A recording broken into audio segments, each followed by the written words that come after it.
all the engineering teams know that we don't want security to be a blocker. We're not putting ourselves in the critical path. We want to work with them, not against them, and that has definitely helped us maintain that good security culture. It's a help me help you situation, and it's so far worked really well, and I don't see it changing anytime soon. If you want to level up security, especially on the AppSec side, stay in development as much as possible. I think when you get to the infrastructure world, you get to a point where you're like, I want to start breaking things. Hi, I'm Guy Pojarny, CEO and co-founder of Sneak, and you're listening to The Secure Developer, a podcast about security for developers, covering security tools and practices you can and should adopt into your development workflow. It is a part of the Secure Developer community. Check out thesecuredeveloper.com for great talks and content about developer security and to ask questions and share your knowledge. The Secure Developer is brought to you by HeavyBit, a program dedicated to helping startups take their developer products to market. For more information, visit heavybit.com. Hello, everybody. Welcome back to The Secure Developer. Thanks for tuning back in. Today we have Sara Dunnack from InVision. Welcome to the show, Sara. Thanks for having me. So, Sara, before we dig in, can you tell us a little bit about yourself? What is it that you do and how you got into the world of security? Sure. So I do application security at InVision, and it's definitely evolved throughout my career. I started off as a classic ASP developer. That's definitely dating myself. From there, I went into web engineering.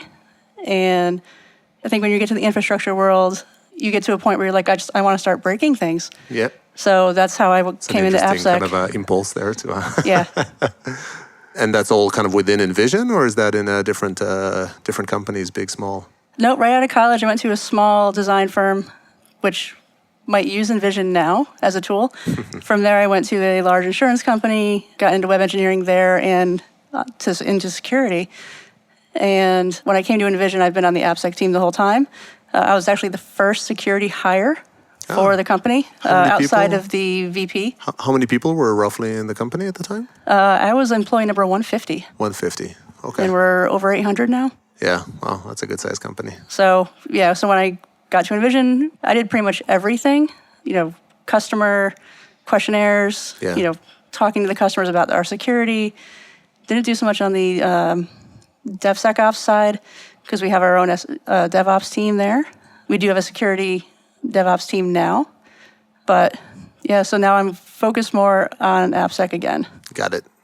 Okay, so let's indeed sort of dig into those. I mean, this sounds like a journey, and it's interesting. It's always interesting to grow with a company, as the, you sort of had one-person show earlier on. How does indeed then the team look like right now? Like roughly how many people do sort of security on the team, and how is it divvied up? So I think we're about 15 people now, and it's split up amongst a compliance team, the DevSecOps team, and AppSec. So I think compliance, I understand, is sort of its own run. What's the difference between the DevSecOps team and AppSec? So the DevSecOps definitely focuses more on the infrastructure side and not so much the application side. They handle our web app firewall, hardening any images that we might need, and basically just do anything that you'd think a regular DevOps team would do, but very security focused. Okay, interesting, but sort of more sort of infrastructure oriented. Yep. And the AppSec side? AppSec side does any kind of testing within our actual application, mainly our customer application. We do security reviews. We manage tooling such as dynamic scanning, source code analysis. We build our own tools to do some like linting and other things like that. And we are the main team that interacts with the engineers in order to make our code more secure. And how often or how easy is it to maintain that split? I mean, as kind of a lot of software becomes, software defined, and maybe, there's some Terraform script or some, Helm chart or whatever it is on some repository.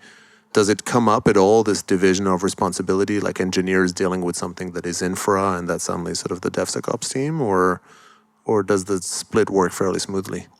For us, it works very smoothly. All the roles are defined, and engineering doesn't really come to AppSec for any of that stuff. Even the WAF, they all know to go to the DevSecOps team. Mm-hmm. We call it security SRE. So for us, it hasn't been an issue. Interesting. And so, I mean, I think that's a really, like, I love the model because it's, it reflects, I generally really like DevOps analogies, as we dig in. So let's sort of dig deeper into your neck of the woods here with AppSec. We talked before about how you as an application security team work with engineering. Can you describe that a little bit? How do you engage with the engineering teams? One thing that we implemented recently was we have an AppSec person kind of aligned with all of our engineering teams, especially the ones that do development. We have roughly 40 different teams that do development because we do microservices. So teams are split up specifically for a specific function to provide code on one part of the app. Mm-hmm. And what that's really helped us with is communicating openly with the engineering organization as a whole. So for instance, I attend stand-ups almost every day. I try to hit 2 a week because some of them do overlap on time. But I attend stand-ups for the team, so I know what's going on, and I actually participate in the stand-up with them. And also I'll take time if there's any projects that we're working on, any kind of functionality we might roll out in terms of that might affect them. I make sure to give them a heads up as soon as possible so they're never going to be surprised by it. And it really helps us not be a hated team because security sometimes seen as the naysayer, not necessarily the we one you want to call blocker to the party. Yeah. So it's really helped us in terms of opening the line of communication and getting a better relationship. InVision is a very strange company in that security isn't thought of as an after the fact. If we tell a team that there's a vulnerability, we don't get pushback. We don't get told, oh, that's going to take 3 months to fix. Depending on what it is, especially if it's like a critical or high, it's fixed the next day, if not that same day. It's amazing. Even on a low, we don't get any pushback. Any pushback at all?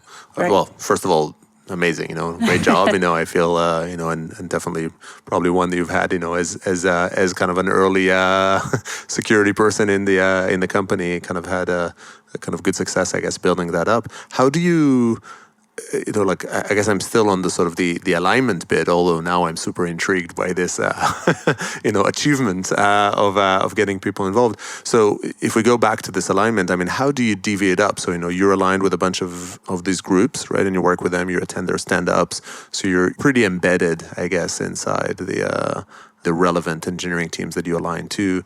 Do you aim for a certain ratio, or how do you decide how to maintain that over time? So what we do is there's 4 of us, not including our manager, and we've split it for the most part evenly, but it is also based on position. So if you're like a higher title, you'll be responsible for just a few more teams. You might have more capacity. Right. So we do it that way, but on average, everyone has, somewhere around 10 teams, which is working out well for us, and it's divvied up by... Our engineering org kind of has zones for different functionality types of the application. So each AppSec person might have a large part of a particular zone and all the teams under that zone. So that's one easy way to split it up. To map it. Okay, so I get it. So that that makes a lot of sense. So you're basically aligned with the way that the teams are split in the first place, in the development organization, and you map with them. And it's not, I guess InVision is a very distributed company, so this isn't about, co-locating with the teams. The relationship is still virtual, I guess, as is the relationship between all employees in InVision. Yeah, we are a 100% remote organization. Right. We have no offices. If we do have an office space, it's in a WeWork. So yeah. I think with us, using Slack and every meeting is a video call over Zoom, you don't really feel disconnected from the rest of your organization because you still see people on Zoom. For instance, if we have an offsite and I see someone on my team that I've never met in person, but I'm good friends with them at work, I'll run for them and give them a bear hug when I first see them. Yeah. And it's just, it's a very different company than most in that we have no ego. We don't hire people who have egos. And we're a big family. Yeah, I'm a big fan of InVision, as a company, as a culture, definitely sort of one that I look up to. But you've just sort of given me another another reason to like InVision in this this sort of security mindfulness, if you will, or awareness. Let's sort of dig into kind of this wonder. So how do you maintain that? How do you celebrate successes? What do you find helps you keep that approach up? Do you encounter at all pushbacks from developers, or is it literally just, hey, we've built the culture and now it just kind of runs itself around people responding and thinking about security problems as we go? The only time we've really had pushback is if, there's a very tight deadline and they'll say, well, can we put it off to like a couple sprints from now? And that's pretty much the only pushback, quote unquote, that we'll get. But even still, no one will fight us on making any changes, really. And I think we've been able to maintain that as we've grown through good hiring. And we make sure that all the engineering teams know that we don't want security to be a blocker. We're not putting ourselves in the critical path. We want to work with them, not against them. And that has definitely helped us maintain that good security culture where, they know that we're not out to get them. So it's a help me help you situation. And it's so far worked really well, and I don't see it changing anytime soon. So how, let's sort of understand a little bit the relationship of who does what, as you talk about, either the DevSecOps team or the AppSec team and the engineering teams. Who implements, security solutions or sort of runs them or, deals with the vulnerability outputs? Are these things operated by the security teams? They operated by dev? How do you decide those? For the most part, anything security related will be done by the security team. There are some instances where teams have said that, they want to have GitHub integrations that have a security impact. So they'll do that on their own, which is great that they, want to take that initiative. And we do have engineering teams come up to us and say, oh, hey, I found this in our code. We're going to fix this. We're just letting you know as an FYI. And do you have like a standard way of sort of celebrating that or acknowledging or? We want to make T-shirts and give out T-shirts. So, for instance, the T-shirt I have today, on the back of it just says Rockstar.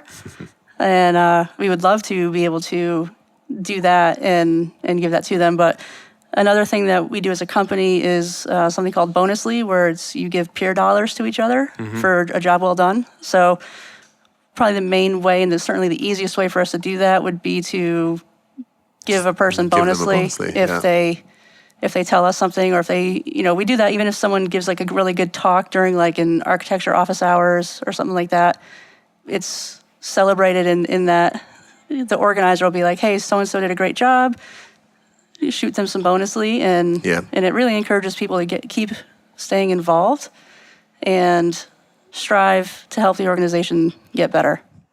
Yeah, I mean, it's interesting that, in most companies, generally, you try to get developers to care, about security. When you're in a really good place, like you are, you almost need to be careful not to overly rotate on the sort of cognitive dissonance side, right? If you start compensating or overly rewarding for it, people might start thinking about this as an exterior motivation, for doing the good job. Well, right now it sounds like they're addressing it as something more internal, more intrinsic to building kind of good quality software. Yeah, they've asked us if we would have an internal bug bounty program for finding and fixing issues, and we keep pushing back against that because we don't want them to purposely write bad code to help their friends out to get money. Yeah. So we're holding off on that. I think that'd be a little overkill. I think that's wise, and I've actually heard, it's not the first time I hear that, but people, consider it's like, okay, you can't report vulnerabilities from inside when you're the one who might be writing them. Right. I mean, there definitely have to be some rules around, like some guidelines around it, but I don't think that's anything that we'll implement anytime soon. Maybe we'll talk a little bit about a few practices that you have, given this reality or sort of tight relationship with dev. How do you handle sort of security training in the organization? So we do have specific modules that developers have to take, for compliance purposes. Actually, our OKR. It's funny that you mentioned this because we didn't talk about this beforehand. But our OKR this quarter is to essentially start from scratch, and the AppSec team is going to write the training documents, so specifically tailored towards our environment, and it's aligned with ASVS points. So we're going to we're starting from scratch and really tailoring it. Because one thing is the technologies that we use don't have a lot of documentation, especially around security. So it's been a pain point of ours, which has led us to focus on creating all this documentation this quarter. Yeah, and it makes sense. I think it aligns with how you described it before as well on, the security team as an enabler and kind of helping developers do their job. This is one that you'll do. I guess if you write it from scratch or not, it's a modern tech is hard. Sometimes you have to do more if the ecosystem hasn't caught up. Yeah, it's definitely nice because we've been asking the engineering org for feedback and what they want to see documented so we can really focus on what they think that they need help on and where they might be having more issues. So it's definitely going to be, I think, good for us overall. Have you encountered any cases where there was a bit of a conflict between the need of security and the need of dev, maybe even because of this relationship? So, cases where, you wanted maybe to introduce a specific solution, and there was too much dev friction, so you had to almost give up on the security side, or has it ever come up as a challenge, matching up the sort of the priorities on the security side and on the dev side? Not really. I think the most pushback we've gotten is if we're trying to roll out a new tool and, it would possibly impact the engineering teams. What we've been pretty good at doing is getting them involved in the POC so they can give us feedback on that. Mm-hmm. And there have been a couple tools that we were very close to signing with, and then we got the engineers involved and they're like, no, please don't. I'm not going to do this, yeah. So that's probably the most we've gotten real pushback on. Like I said, InVision is just strange in that we don't get the pushback typically. That's wonderful. Right. Like AppSec-wise, there hasn't really been pushback, but I think there's been pushback on like the DevSecOps side, security SRE side, with turning off or enabling certain features and not being able to do that quite yet. So that'd probably be the biggest pushback. It'd be mainly configuration changes to perhaps specific tools or the environment itself. So I think our SRE side has probably had more pushback than AppSec. Yeah, interesting. So that's it's more, but because they apply constraints, and those constraints might be a little frowned upon, but they might be necessary. Yeah, and I don't even say frowned upon. It's more, it's understood that these things need to change, but it just might take some time to get there. Got it. To sort of build the right sort of secure configurations or frameworks to allow developers to tweak and modify and use those technologies or those configurations without compromising security. Right. Okay. Interesting. And how is that DevSecOps group also aligned like you are on the AppSec side? They're not. They'd be more aligned with the platform engineering teams, but I don't think they have a one-to-one like we do. Because we're even aligned to a degree with the platform engineering teams as well, and performing reviews for any code that might touch production or handles, the build platform. So we still need to look at all of that as well. Got it. First of all, Sara, this is excellent, and I think all the power to you for sort of being in the state and and getting to this great relationship. I think for all us commoners, if you have sort of some good tips, if you're sort of talking to a team that is looking to level up the security foo, right, whether it's on the dev side or the security side, what would be sort of one tip you have, or maybe like a pet peeve of something you see people doing wrong that you would share to sort of help, just move up the journey of doing security better? One tip I would have is something I'm working on myself, where I've been out of development for so long. If you want to level up security, especially on the AppSec side, stay in development as much as possible. Because if you need to do code reviews, it certainly helps if you are still in the mindset of regularly reading code. Everyone on our team is really developer first and security second. Obviously strong security, but we need to be in the code. So that's one thing that we do for our security reviews is we actually do full code reviews. So I think that's the biggest thing that many security folks may not think about, especially if you come from like the sysadmin side. Yeah. Is you need to be able to get into the code and truly help the developers and show them a specific line. Like on this line, you need to do this. Yeah, no, that's really good advice. It's just a very relevant skill. You have to understand the material, like the thing that you're reviewing. So I think that's sound advice, and I think one that hopefully more and more security teams are getting, but still, need to keep improving on. Well, Sara, this has been a pleasure. Thanks for coming on the show.